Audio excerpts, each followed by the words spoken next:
Salut, désolé de te déranger, désolé si je me bouche.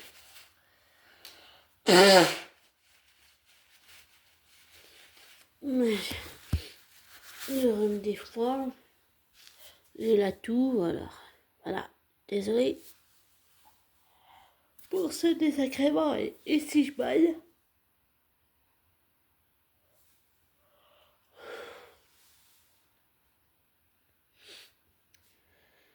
Je voulais, après avoir vu vraiment plein d'informations, il y en a eu tellement qui tournent sur le film de Spider-Man. C'est très intéressant tout ce que j'ai vu. Évidemment, j'ai très envie que Wanda revienne. Et Loki, et Thor, et Sylvie.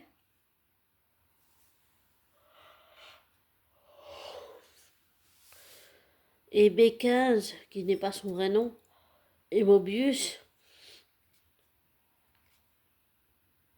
et tous les Avengers qu'on connaît. Mais j'aimerais juste prendre le temps de me pencher sur le plan émotionnel quand je revois tout ça. Pour moi, Wanda et Loki, même s'il y a aussi Thor également. Sur le plan émotionnel, même si les Avengers ont souffert, pour moi, ceux qui ont le plus souffert, c'est sur le plan émotionnel, c'est Wanda, Thor, Loki et Bucky. Souffert à cause des pertes, souffert à cause des choix, souffert à cause des regrets.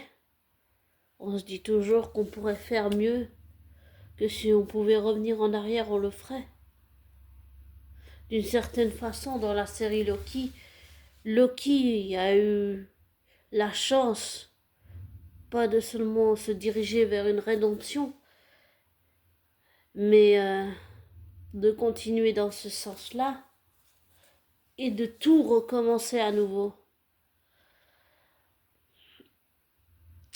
Et j'imagine bien que ça a dû demander à Thomas William Hiddleston beaucoup de travail, même sur lui-même en tant qu'être humain, en tant qu'homme, et j'allais dire en tant que homme, oui, et en tant que être humain, et en tant qu'interprète de Loki,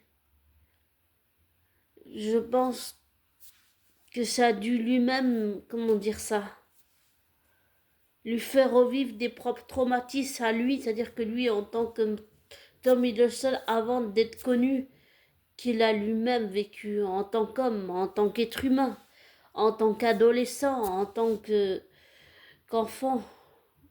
Je pense sincèrement qu'il a dû revivre des traumatismes qu'il a vécu. Et je pense que ça doit être, sur le plan émotionnel, ça doit être perturbant.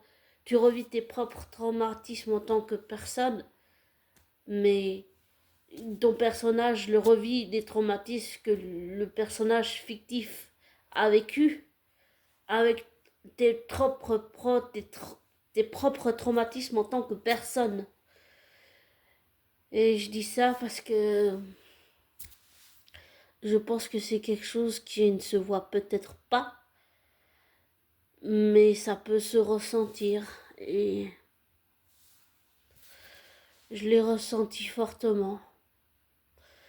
Et j'ai fait beaucoup de travail pour faire la distinction entre Tom Hiddleston, de son vrai nom Thomas William Hiddleston, et son personnage fictif de Loki. Et ça a été pareil pour Elizabeth Olsen et Wanda.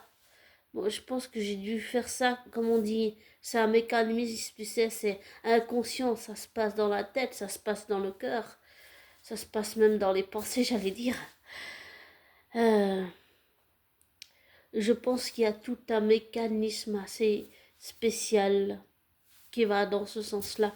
Mais on le fait genre sans s'en rendre compte, tu vois. On le fait on le fait sans s'en rendre compte, sans en avoir conscience. C'est que après, une fois que c'est fait, qu'on en prend conscience. Et on prend conscience de tout le chemin parcouru et tout et tout. Et je dis ça aussi parce que je voudrais juste continuer dans cette continuité de ce que je viens de dire, mais en parlant d'un de mes personnages principaux fictifs qui est en cours d'écriture, que j'écris tout à l'ordinateur. Mon personnage fictif, il s'appelle Gary, mais son vrai nom c'est... Il a deux noms comme moi, c'est Sacha Christian, c'est son nom de naissance, mais son nom d'adoption c'est Gary. Et le lien émotionnel, là on va revenir sur du lien émotionnel. Le lien émotionnel parmi tous mes personnages fictifs, c'est celui avec lequel c'est le plus dur et c'est le plus difficile, et ça m'oblige à faire un travail sur moi-même. Parce que en même temps que lui vit ses propres traumatismes, j'ai les miens qui reviennent aussi. Et je fais des longues pauses en écriture. Il y a un autre petit bout qui est dans son panier en train de dormir, c'est trop mignon. Euh, sur le fait que sur le plan émotionnel avec Sacha, c'est le plus difficile, et je préviens juste Gary, Sacha, Christian, dans ma fiction, c'est qu'une seule et même personne. Qu'un seul et personnage fictif, c'est-à-dire qu'il a son entourage, il y a des proches et tout, mais je veux dire, Gary, Sacha, Christian, c'est qu'une seule et même personne. Voilà. Mais je dois dire que sur le plan émotionnel, c'est la relation la plus difficile que j'ai avec, parmi tous mes personnages fictifs, c'est avec lui que c'est le plus difficile, le plus dur. Et pour ça, je me suis inspirée d'une personne réelle qui existe dans notre monde. Un acteur qui est devenu connu grâce à la série Once Upon a Time. Et désolé si je me répète dans tout ce que je dis, mais voilà. Il a joué le rôle de euh, Rumpelstiltskin, le crocodile et la bête, avec Belle. D'ailleurs, j'ai appris que Emily Ravin et Robert Carlyle étaient devenus très amis. Et je trouve que c'est très beau. Ouais, je trouve ça mignon.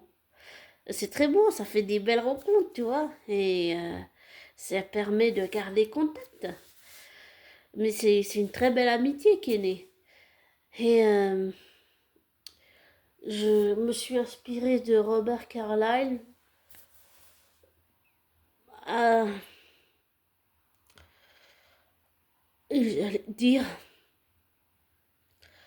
à cause de son traumatisme, c'est-à-dire que Robert Carlyle, il a lui-même vécu l'abandon de sa mère qu'il a abandonné, elle l'a laissé tout seul avec son père quand il avait 3 ans. J'ai pas pu écouter l'interview de Robert Carlyle parce que émotionnellement c'est trop douloureux, il y a encore des choses que j'ai pas travaillées, je pense. Et aussi parce que ma soeur jumelle et moi, quand on était après la naissance, on a été abandonnés